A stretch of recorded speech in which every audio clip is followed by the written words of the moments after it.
ఓం నమ శివాయ అండి మీ అందరికీ. ఈ మధ్యకాలంలో మేము పంచారామ క్షేత్రాలని సందర్శించాము.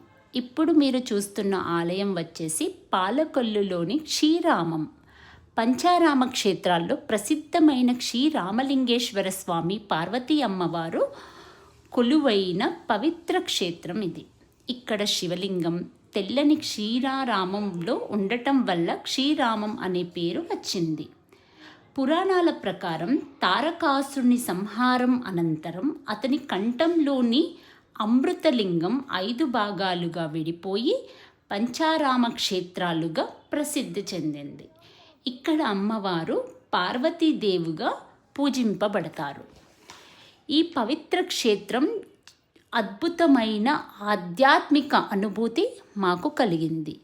మీరు కూడా ఈ క్షేత్రాన్ని సందర్శించాలి.